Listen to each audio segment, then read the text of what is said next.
guys, so today I finally got around to reviewing my BMW M2. Now this is the F87 version, the OG, so it's the N55 engine. And we're going to see whether the M2 does live up to the fun factor that the M Performance cars have. So, let's get to it.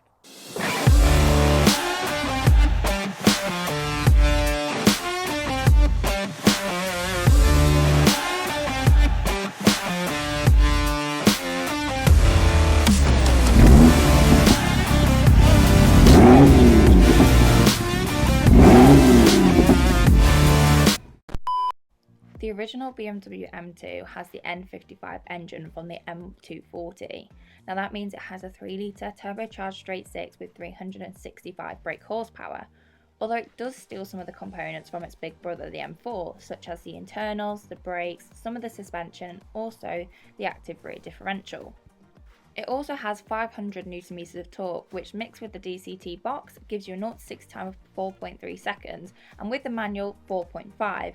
And I mean, let's be honest, the M2 kills the looks department. Even though it's a performance car, it has your mod cons such as a reversing camera and actually a decent boot space. And then when we do move on to the inside, you have those gorgeous leather seats, leather steering wheel, BMW quality that you expect in all of the cars, including the iDrive system and of course that gorgeous DCT box. Now we have bits of trim like carbon fibre there, but also you have rear seats that are actually quite a reasonable size. So it does mean for short journeys you can fit 4 adults in there too. Now some people do complain about BMW's iDrive system, but personally I think it's really straightforward and really easy to use. You can check out things like your tyre pressures, your oil levels and everything on there, so it's a very clever system. Now it also has things like all your heating, it's got heated seats which is a must for me. And again, the bit everybody loves that mode there, so you've got your comfort, your sport plus and your traction completely off. And it gives you those sports displays as well, which tell you your torque and your power. Now in around 2017 they did update the dials as well to those gorgeous LED away from the orange. You do also get these gorgeous baby paddles which I think are a reasonable size for stock, and all your cruise control and comforts on the steering wheel as well. So let's get to the driving. Now the one thing that does make M cars special is definitely this DCT box. Now it's a 7-speed dual clutch transmission and you find it in all of the M cars, so the M2, M3, M4, and it is such a fantastic box and a real upgrade from the ZF8 that they have in the other cars.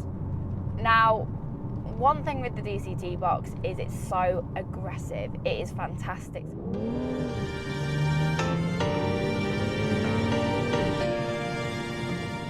Now people always criticise the M2 by saying it's not a real M car because it's 365 horsepower compared to its big brother the M4 with 455. But I think it's a lot more of a driver's focused car than what the M4 is. There's less tail end twitching, it's a lot more progressive, a lot more controllable, and a lot more about being agile. Now with it being an M car, obviously 365 brake horsepower straight to the rear wheels, and it does mean you can do things like this.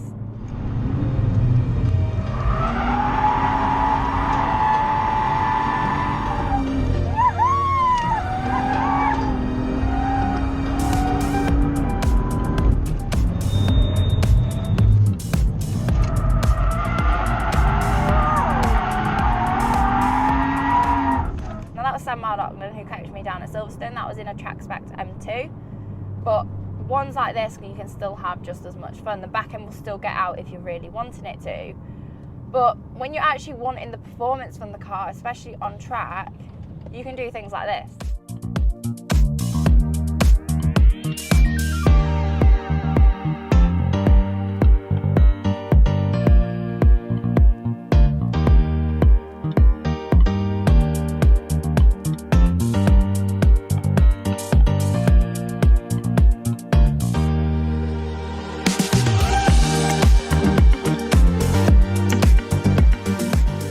Now comparing the OG, so this one has no modifications other than the wing mirrors, and the one that we drove at Silverstone, it had a stage 1 remap, it had slight suspension upgrades and a big brake kit, and it made a huge difference because everyone said to me the standard M2 really needs a brake upgrade if you're going to track it because they will fade so quickly.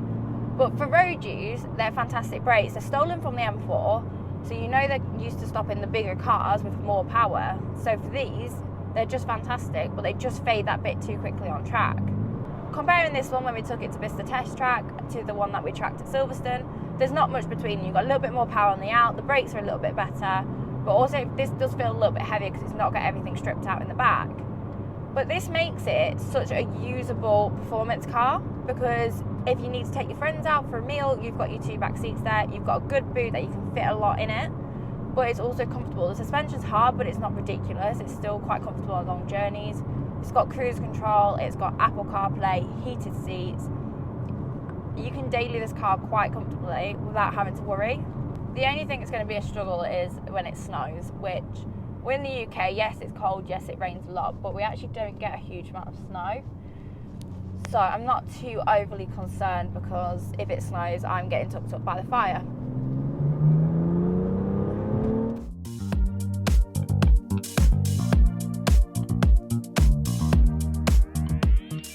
Now, I maxed out the revs up at 7,000 and it just keeps going. When you think you should be actually changing gear, you've still got a lot to give. But the automatic, I know I am such a manual fan normally, but this DCT box is just the peak of automatic. Now, even though the engine is technically stolen from the M240, you can notice a huge difference. The power is more aggressive, it's more under your foot, and with the DCT box as well, it's a huge, huge upgrade. And it really does justify the difference in price. I mean, even visually, you've got a bigger back end on it. It looks more aggressive. It has presence on the road. And when this is coming up behind you, you know it means business. And I love the aggression of it. You can feel it in the driving as well. Even though it's so composed, it's such an aggressive composed. It's a really weird way to explain it, but it has everything that I love in a car.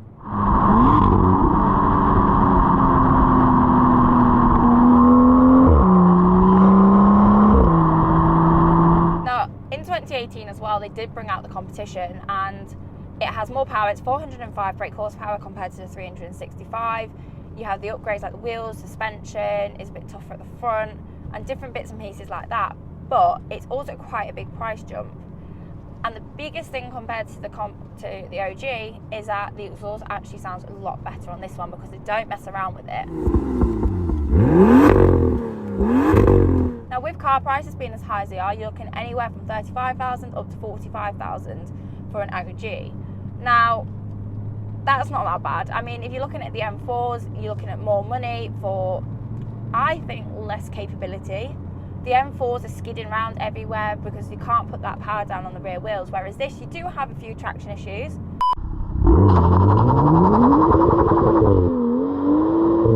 I'm not going to lie about that, but they're a lot more progressive, that it's not going to snap at you. It's a lot more controllable, and for your average person as well, you can put the power down with confidence. Now, the styling inside, it's been taken from the standard 2 Series and 1 Series, which makes it, again, even more dailyable, if that's a word. So you've got your comfort of your iDrive. I really like BMW's iDrive. The Apple CarPlay is wireless in this as additional extra, and it's fantastic. You just get in and go. You've got things like your sports dials. You can see your tyre pressures, your oils all monitored on there. The LED dials on the dash here is a massive, massive upgrade, I think, from the older version. But it's just a comfortable place to be, and you can do long journeys in this car without feeling shattered like you did in the Lotus, for example.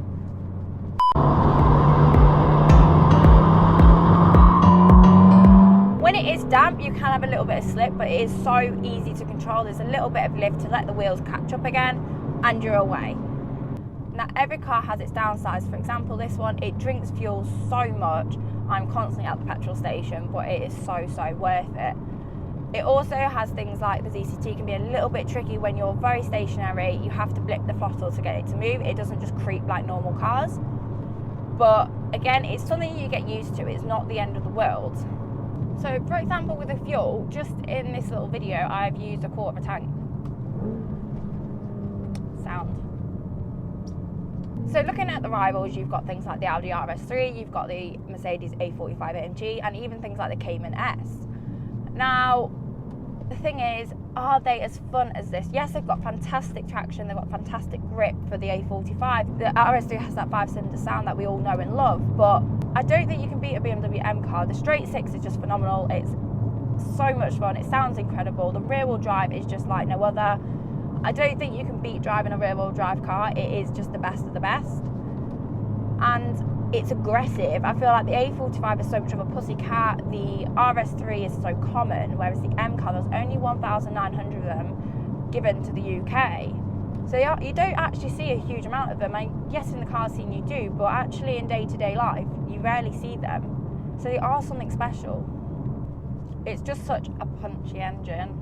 It is so aggressive. It's so, it's epic. It's an epic car. It really is. It is epic. The thing is as well, it's got the technology to help you as a driver. So you've got things like your different modes. So you can have it in comfort, sport, sport plus, where the traction only half kicks in, and then you can have full traction off. You've got all the different options that can suit your capabilities as a driver.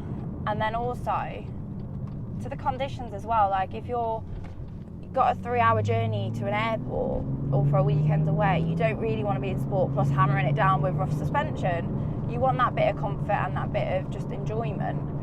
Whereas when you're on those B roads and you just really want to go for it, that's when you can pop it in Sport Plus and off you go.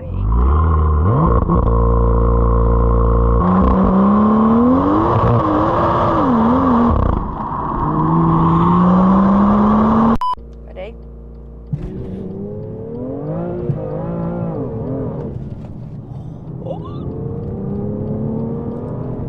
As you can tell, in the damp especially, having a rear wheel drive is not going to win you any drag races, but that power is ridiculous. That is so much fun. But when you look at it, in reality, when do you use launch control? A drag race, that's it. And we all know if you're going to stick a rear wheel drive against something like a A45 with front wheel drive, you're not going to get that ideal 0 to 60 time in the best of conditions. You really have to have the conditions in your favour. So like today where it's quite damp, we wouldn't be winning much there. But get it onto a track and then we're talking. So to conclude my BMW M2 review, the engine's punchy, the exhaust sounds fantastic, and the handling is just playful yet manageable. But it also has all the things like heated seats, cruise control, your iDrive. It is so comfortable to have as a daily car, yet it has that performance you can unleash just by pressing your foot down. So to answer that question, is the M2 a real M car?